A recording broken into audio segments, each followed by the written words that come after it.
Fever, 1793, by Laurie, Halse, Anderson. Chapter 1. August 16th, 1793. The city of Philadelphia is perhaps one of the wonders of the world. Lord Adam Gordon, Journal Entry, 1765. I woke to the sound of a mosquito whining in my left ear and my mother screeching in the right. "Rouse yourself this instant!" Mother snapped open the shutters and heat poured into our bedchamber. The room above our coffee house was not large. 2 beds, a washstand, and a wooden trunk with frayed leather straps nearly filled it. It seemed even smaller with Mother storming around. "Get out of bed, Matilda," she continued. "You're sleeping the day away." She shook my shoulder. "Polly's late, and there's work to be done." The noisy mosquito darted between us. I started to sweat under the thin blanket. It was going to be another hot August day. Another long, hot August day. Another long, hot, boring, wretched August day. "I can't tell who is lazier, Polly or you," Mother muttered as she stalked out of the room. "When I was a girl, we were up before the sun." Her voice droned on and on as she clattered down the stairs. I groaned. Mother had been a perfect girl. Her family was wealthy then, but that didn't stop her from stitching entire quilts before breakfast or spinning miles of wool before tea. It was the war, she liked to remind me. Children did what was asked of them, and she never complained. Oh, no, never. Good children were seen and not heard. How utterly unlike me. I yawned and stretched, then snuggled back onto my pillow. A few more minutes' rest, that's what I needed. I'd float back to sleep, drifting like Blanchard's giant yellow balloon. I could just see it. The winter's day, the crowds on the rooftops, the balloon tugging at its ropes. I held my breath. Would the ropes break? The devilish mosquito attacked, sinking its needle nose into my forehead. Ow! I leaped from my bed and thunk, cracked my head on the sloped ceiling. The ceiling was lower than it used to be. Either that or I had grown another inch overnight. I sat back down, wide awake now, my noggin sporting 2 lumps. One from the ceiling, one from the mosquito. No balloon trips for me. To work then. I got to my feet and crossed the room, ducking my head cautiously. The water in the wash basin was cloudy, and the face cloth smelled like old cheese. I decided to clean up later, perhaps next December. A squeaking mouse dashed by my toes, followed by a flash of orange fur named Silas.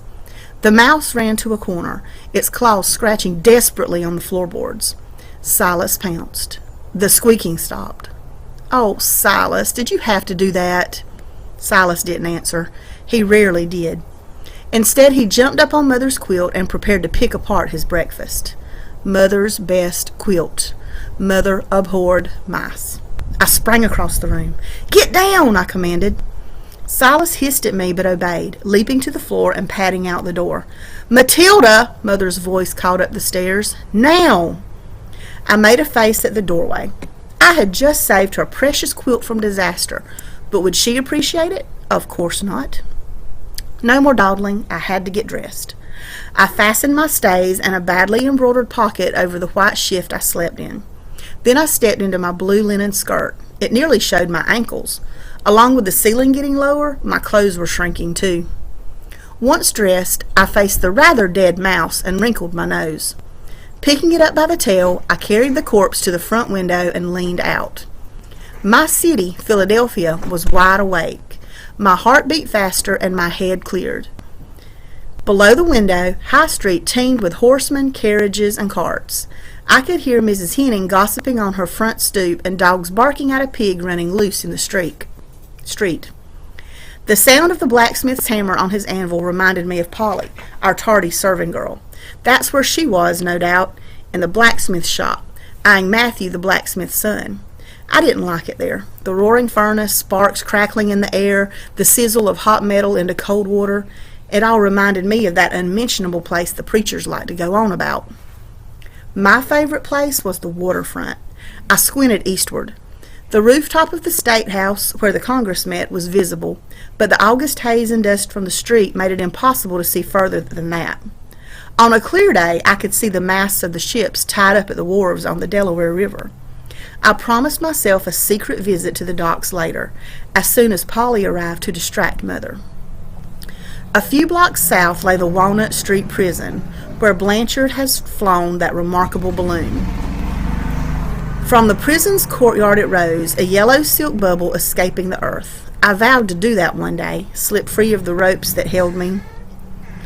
Nathaniel Benson had heard me say it, but he did not laugh. He understood. Perhaps I would see him at the docks, sketching a ship or seagulls. It had been a long time since we talked. But before I went anywhere, there was a dead mouse to dispose of. I couldn't throw it into High Street. It might spook one of the horses. I crossed the room and opened the back window overlooking the garden. Maybe Silas would smell his treat out there and get a decent breakfast after all. I flung the corpse as far as I could, then hurried downstairs before Mother boiled over.